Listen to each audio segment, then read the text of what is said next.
성경 말씀 이사야서 25장 말씀 8절까지 말씀입니다. 여호와여, 주는 나의 하나님이시라. 내가 주를 높이고 주의 이름을 찬송하오리니 주는 기사를 옛적에 정하신 뜻대로 성실함과 진실함으로 행하셨음이라. 주께서 성읍을 돌무더기로 만드시며 견고한 성읍을 황폐하게 하시며 외인의 궁성을 성읍이 되지 못하게 하사 영원히 건설되지 못하게 하셨으므로 강한 민족이 주를 영어롭게 하며 포악한 나라들의 성읍이 주를 경외하리이다. 주는 포악자의 기세가 성벽을 치는 폭풍과 같을 때 빈궁한 자의 요새이시며 환난당한 가난한 자의 요새이시며 폭풍 중에 피난처이시며 폭양을 피하는 그늘이 되셨사오니 마른 땅에 폭양을 재암같이 주께서 이방인의 소란을 그치게 하시며 폭양을 구름으로 가림같이 포악한 자의 노래를 낮추시리이다.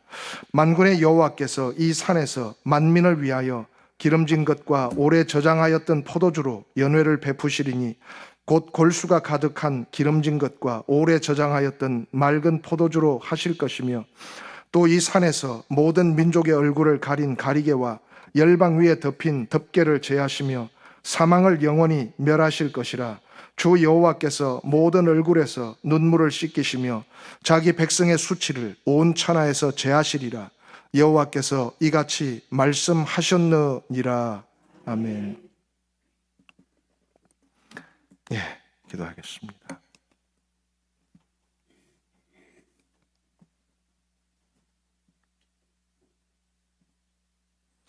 부활의 왕이신 아버지 하나님, 부활의 능력으로 아들을 살리시고 부활의 영광으로 아들을 일으키셔서 이제 진정한 부활의 새로운 왕으로 세우셨사오니 이제 그 생명과 능력이 우리에게 나타나게 하여 주시옵소서. 주의 약속이 또한 정하신 대로 이루셔서 이 산에 하늘의 잔치로 항상 풍성케 하여 주시옵소서. 주의 기뻐하심, 하나님의 즐거워하심이 우리에게 나타나게 하시며 우리도 또한 하나님을 즐거워하는 마음으로 채워 주시옵소서. 모든 찬양과 모든 기도 항상 받으심을 감사드립니다. 사랑하시는 당신의 귀한 종 우리 정민호 목사님, 주께 드린 모든 기도와 간구 항상 성전과 더불어 하나님을 섬기며 주의 영광을 찬양하며 살아왔습니다. 하나님의 신령과 능력과 지혜를 더하시고 삶의 모든 자리마다 의의 손길과 하나님의 역사하심을 따라 바라는 소망과 뜻을 이루어가며 큰 영광 나타내게 하여 주시옵소서. 로고스, 오늘도 주의 사랑과 마음을 담아 주를 찬양하며 그 반석 위에 우리를 세워가고 있습니다.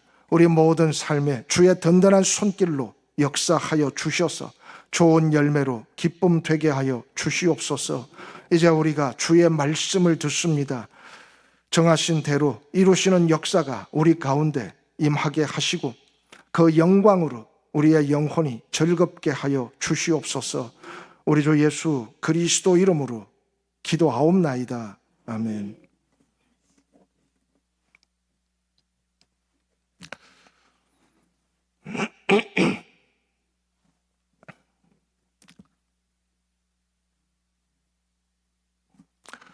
즐거워한다라는 것, 기뻐하는 것도 포함되기는 하지만 즐거워한다는 것은 거기에 완전히 몰두되어 있거나 아니면 푹 빠져 있거나 아니면 사랑하는 마음으로 그것을 대하거나, 그래서 우리가 뭔가를 즐거워한다라는 것은 그냥 한 생각만 있는 것도 아니고 어떤 의지만 작동하는 것도 아니고 우리의 몸도 우리의 마음도 우리의 생각도 거기에 다 집중해 있어서 그 마음이 굉장히 흡족하고 기쁨으로 차오를 수 있을 때 우리는 그런 것을 즐겁다라는 말로 표현하게 됩니다. 우리가 정말 즐거운 것이 뭘까? 우리는 어떤 사람이 무엇이든지 푹 빠져 있는 것을 보면 참 대단하다 하는 생각을 하게 됩니다. 심지어 어린 아이들도 자기가 좋아하는 놀이를 할 때는 옆에서 누가 불러도 들리지 않을 만큼 그렇게 푹 빠져서 즐기고 있는 것을 볼 수 있습니다. 또 어떤 운동을 좋아하는 사람들은 경기를 하는 순간만큼은, 또 자기가 좋아하는 그런 경기를 보고 있는 순간만큼은 그 누구도 부럽지 않은 그런 마음을 갖게 된다고 할 수 있을 겁니다. 우리는 무엇을 자랑스러워하고 무엇을 즐거워하는 사람일까 하는 생각을 합니다. 우리는 뭘 할 때 정말 행복하다라고 표현할 수 있을까? 또 일을 좋아하는 사람들은 자기가 좋아하는 일을 하면서 굉장히 즐겁고 행복한 경우도 있습니다. 뭐든지 그렇죠, 그죠? 자기가 즐기는 것이 있어야 그것이 행복한 거지.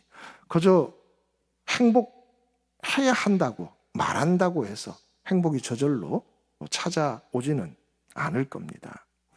정말 내가 무엇을 즐겨 할 수 있는 사람, 무엇을 즐기는 사람, 무엇을 즐거워하는 사람인가. 그래서 여행을 좋아하는 사람들은 뭔가 새로운 여행지를 찾고 또 거기서 새로운 것을 보고 또 만나는 이런 것들을 좋아하면 여행을 즐기는 사람인데, 그래도 똑같은 여행지, 똑같은 길을 지나가더라도 그래도 또 누구와 함께하고 어떤 마음을 가지고 하느냐에 따라서 그 즐거움은 달라질 수밖에 없을 겁니다. 똑같은 시골길도 지금 뭔가 일을 하기 위해서 차가 고장났다고 그래서 정비사가 고장난 차를 수리하기 위해서 그 길을 간다면 그 주변에 아무리 좋은 것이 있어도 순간순간 지나가는 그냥 경치일 뿐이지 그 마음에 즐거움을 준다고 하기는 어려울 겁니다.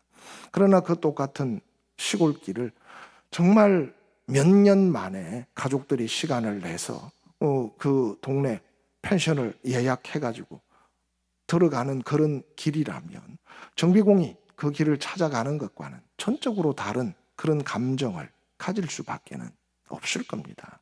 마찬가지입니다. 직장 생활을 하다가 MT 한다고 또 같은 펜션에 들어온 사람도 똑같은 감정을 느끼지는 못할 겁니다. 같은 길, 같은 상황, 같은 조건이라도 정말 우리가 마음이 빠져서 할 수 있는 그런 즐거움은 또 다른 것일 수밖에 없을 겁니다. 정말 나는 어느 순간에 무엇을 즐거워하는 사람인가? 오늘 하나님은 성경은 우리에게 이런 말씀을 하고 있습니다. 주의 이름을 찬송합니다. 이는 주는 기사를 옛적에 정하신 뜻대로 행하셨음이라 그랬습니다. 옛적에 정하신 대로 하나님께서 무슨 일을 하시는데 아무렇게나 대충 하신 것이 아니라 어쩌다 보니까 그것이 마음에 들어서 에라 이거 하면 되겠다라고 한 것은 아니라는 겁니다. 하나님께서 뭔가를 하셨을 때 그것은 옛적에 정하신 뜻이 있었다.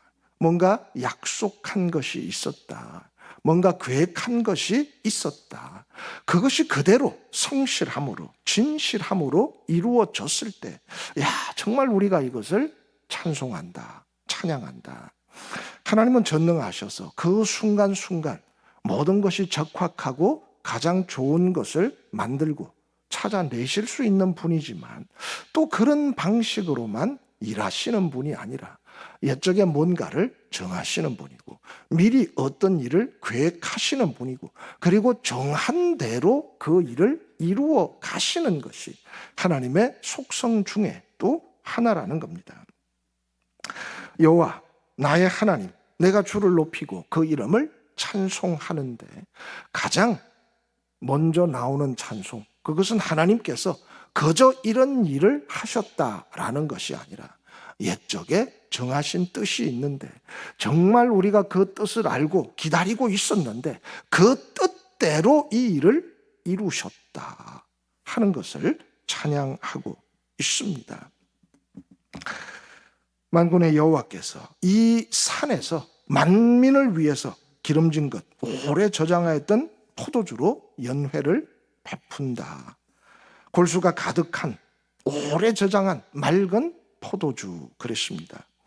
기름진 것이라고 했지만 요즘 말로 하면 A 툭불 한우 등심을 좋아하시면 등심이고 안심을 좋아하시면 안심이고 그렇겠죠. 그죠?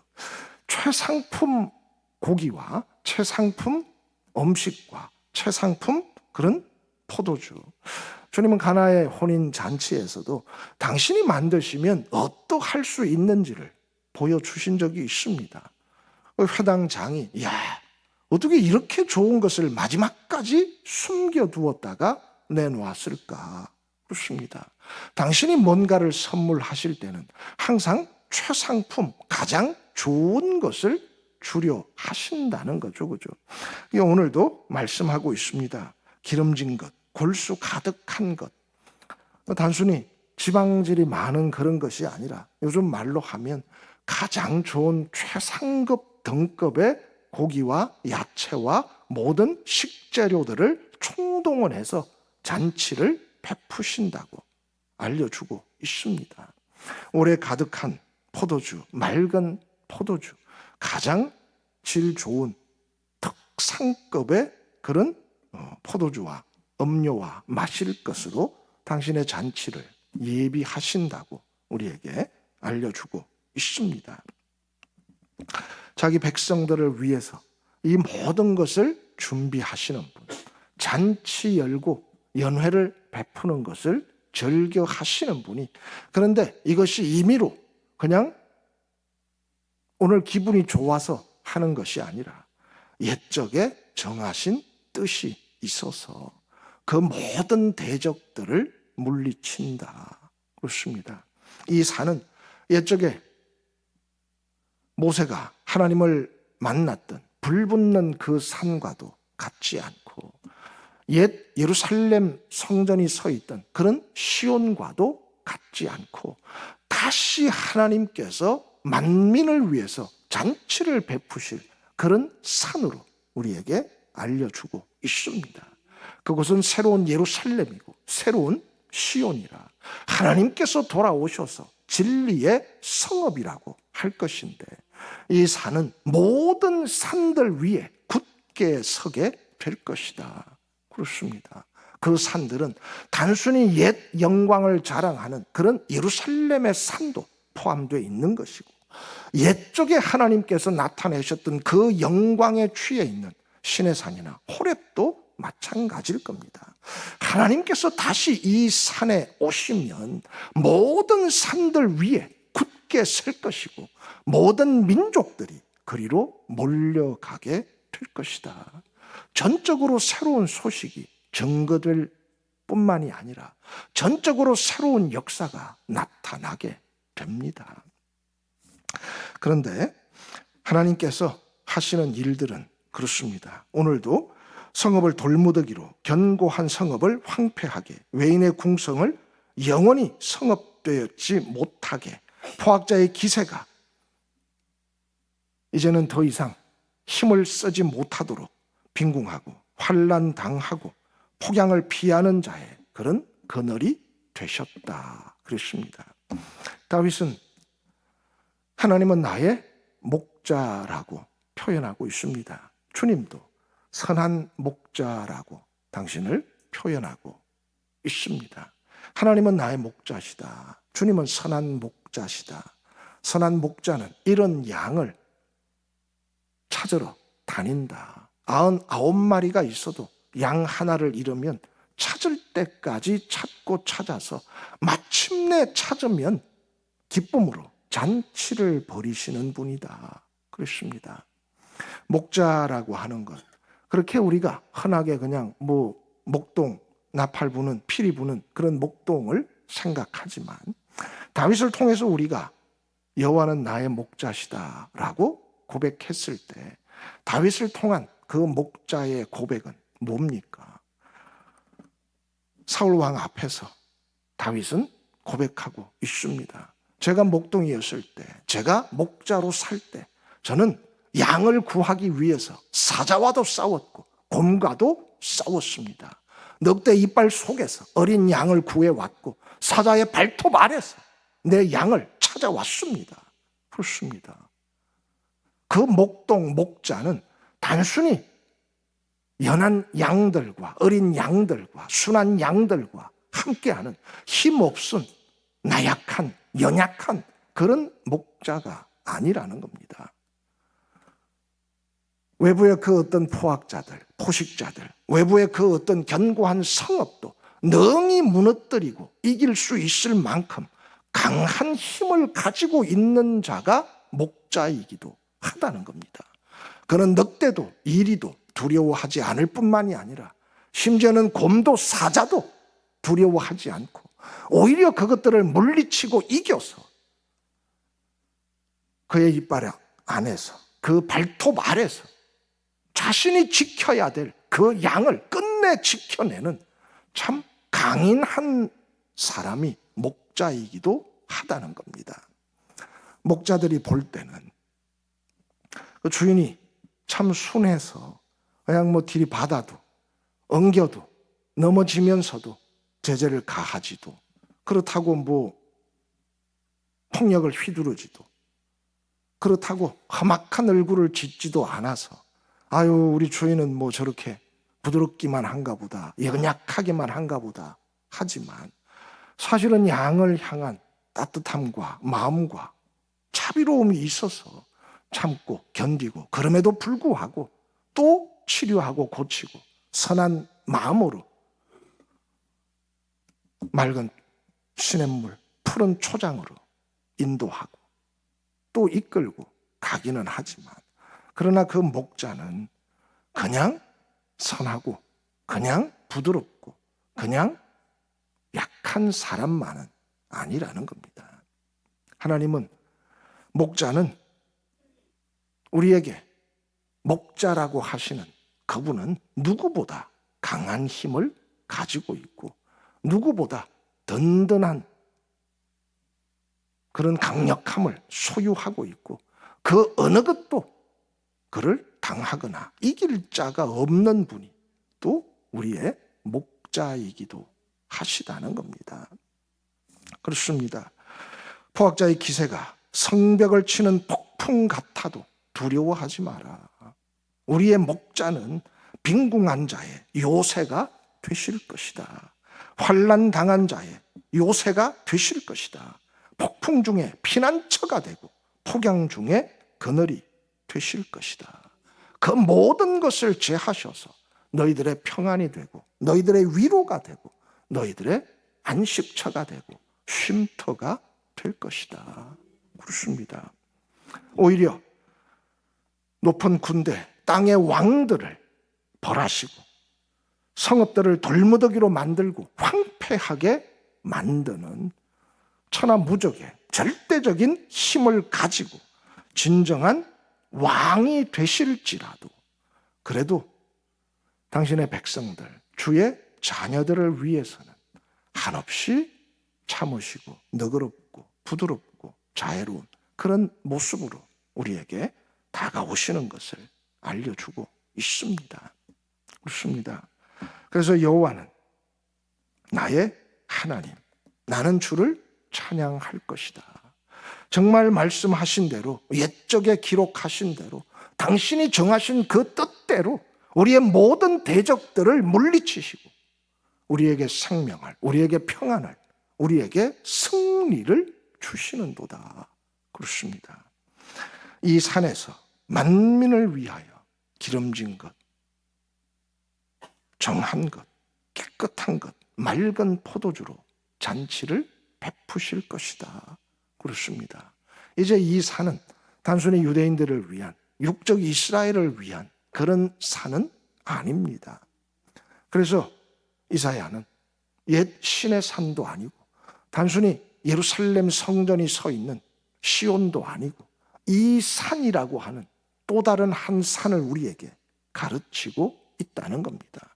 물론 하나님께서 임하시는 의미로 시온이 될 수도 있고 하나님의 영광이 나타나는 그런 것으로 신의 산에 그런 위엄이 함께 하기도 하지만 그래도 이 산의 독특함은 그 어느 것과도 비교할 수 없는 또 특별한 위엄과 영광으로 가득하게 될 것을 표현하고 있습니다. 그렇습니다. 너희는 이스라엘이 아니냐. 너희는 누구라고요? 너희는 이스라엘이 아니냐. 그렇습니다. 하나님의 친백성이고 먼저 약속을 받은 자고 하나님의 능력 안에 함께하는 당신의 자녀들입니다.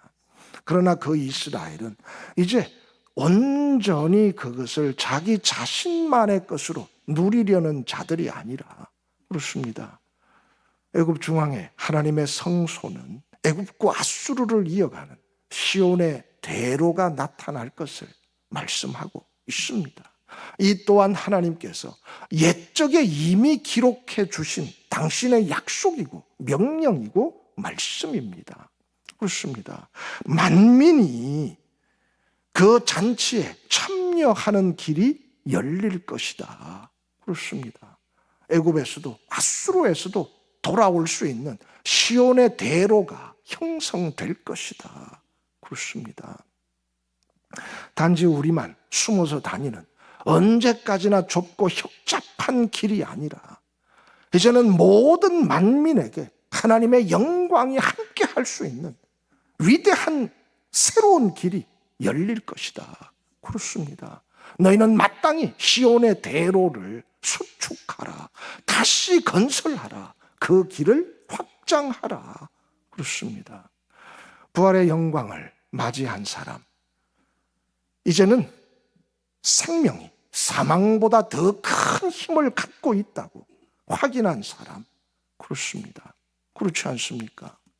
이미 주께서 부활하셔서 새 역사가 시작됐습니다.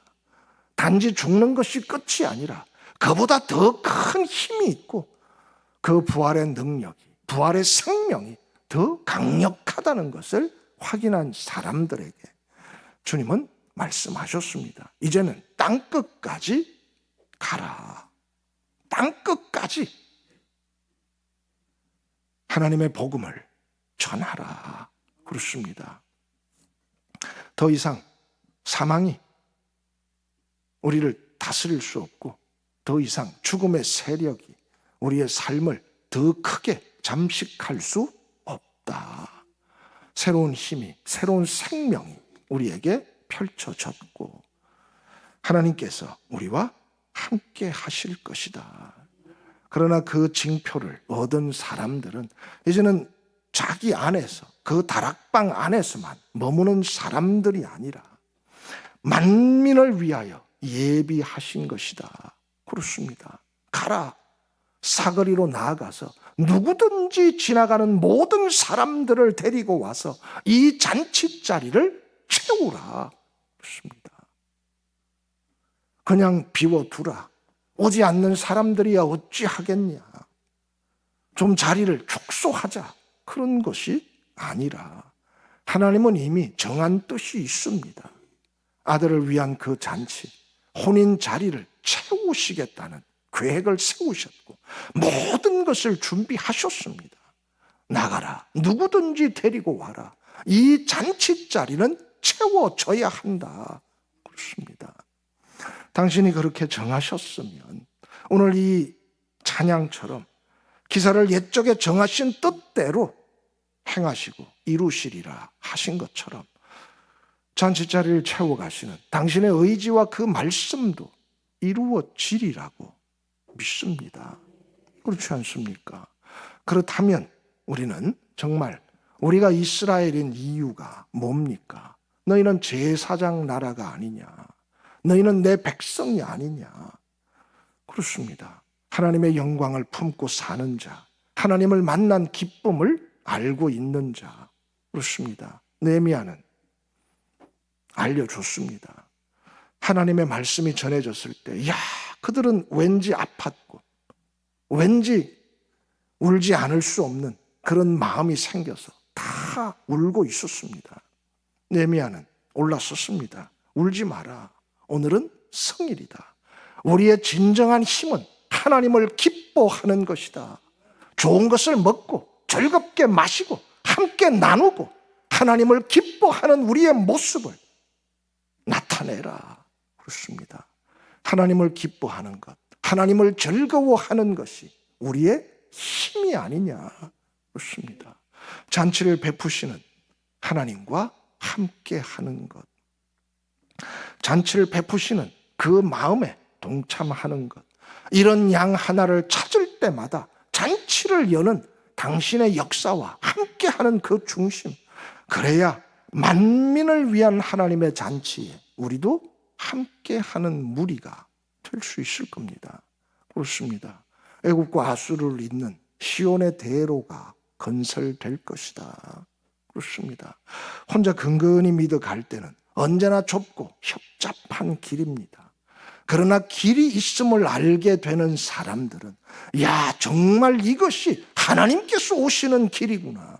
이것이 하나님을 만날 수 있는 길이구나. 이 길만이 세상을 향한 생명의 길이구나. 그 길을 발견하는 사람들은 이제는 그 길이 좁은 길만이 아니라 하나님께서 오시는 시온의 대로라는 것을 보게 됩니다. 우리에게 가장 큰 길, 우리에게 가장 큰 즐거움, 나에게 가장 큰 유익이 뭡니까?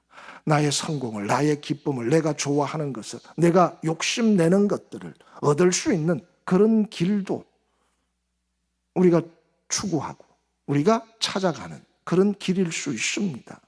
그러나 그런 길들 속에서 하나님을 만날 수 있는 길도 있습니다.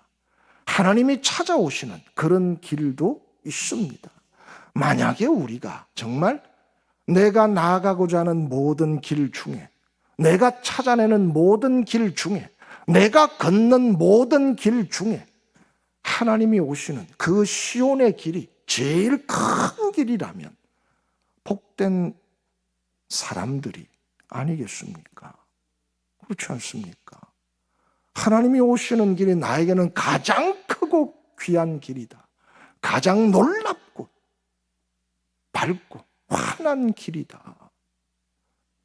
다른 모든 길들이 오히려 어둡고 칙칙하고 좁고 힘든 길인데 하나님을 만나는 길이, 하나님께서 오시는 길이 나에게는 가장 빛나고 환한 길이다.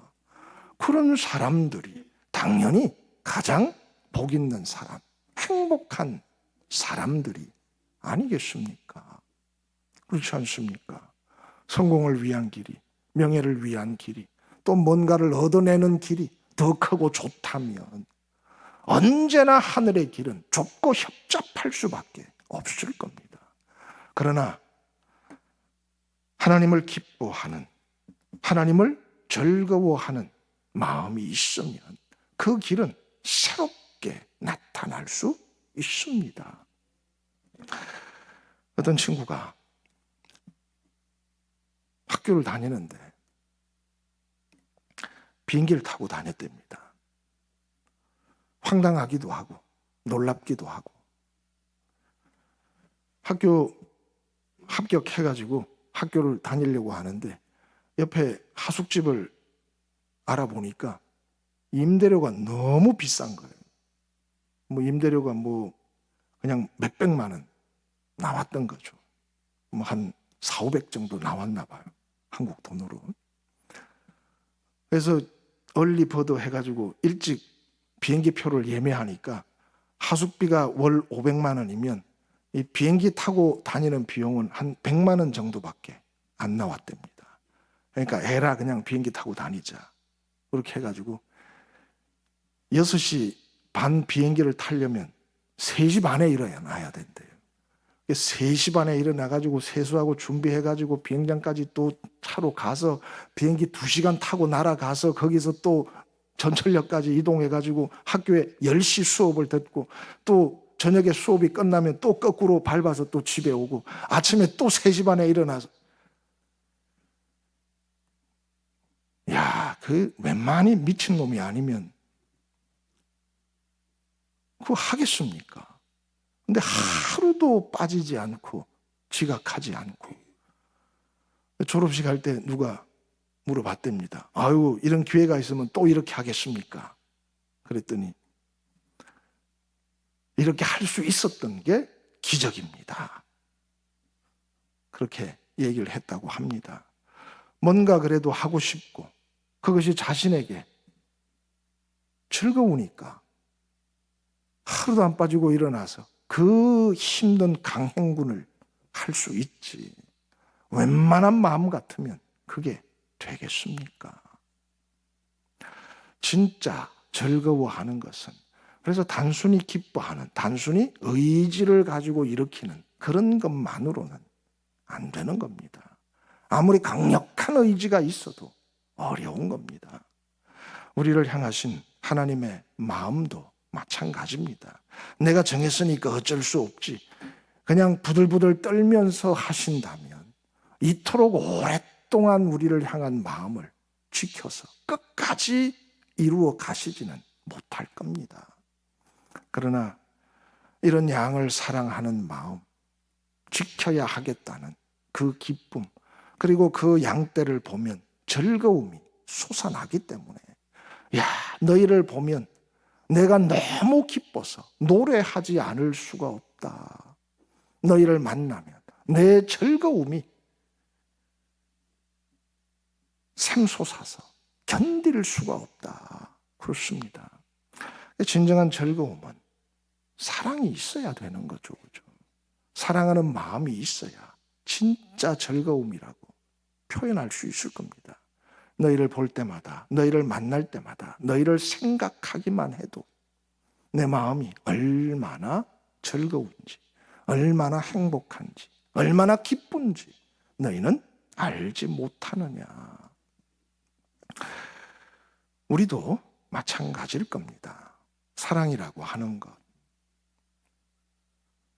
어디를 가느냐, 아무리 멀리 가도 사랑하는 사람과 함께 가면 참 이상하게도, 아인슈타인이 그런 얘기를 하지 않아도 우리는 알고 있습니다. 미운 놈하고 같이 앉아 있으면 어쩜 그렇게 시간이 안 가는지, 이쁜 놈하고 같이 있으면 얼마나 시간이 잘 가는지, 아무것도 안 하고 있어도 벌써 3시간이 가버렸어요. 뭐 몇 마디 대화하지도 않은 것 같은데, 차도 아직 다 못 마신 것 같은데 벌써 몇 시간이 훌렁 지나갔습니다. 왜 그렇습니까? 사랑하는 마음이 있으니까, 사랑하는 사람과 함께하고 있으니까. 억지로 뭐 시켜서 숙제하고 있으면 그렇게 열심히 해도 아직도 10분도 안 지났잖아.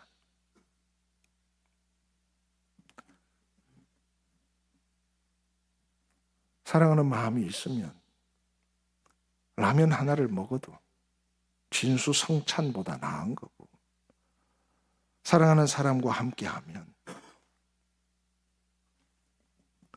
동네 산책을 해도, 저기 뭐 산티아고 안 가도 행복한 산보가 되는 거고, 사랑하는 사람과 함께하고 있으면 그저 아무것도 하지 않아도 그 시간은 참 즐거운 추억이 되는 거고, 그렇지 않으면 아무리 뭐 화려한 풍경 속에 집어넣어 놔도 즐길 수 있는 마음 아무것도 없습니다. 영원한 것을 주리라.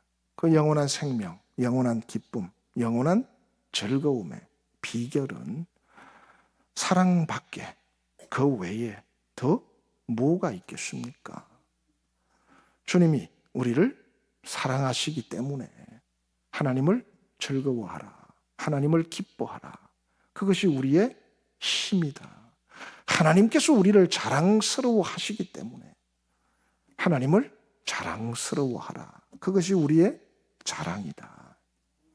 하나님께서 우리를 기뻐하시기 때문에 그를 기뻐하라. 그러면 너희도 기쁨이 있을 것이다. 그렇습니다.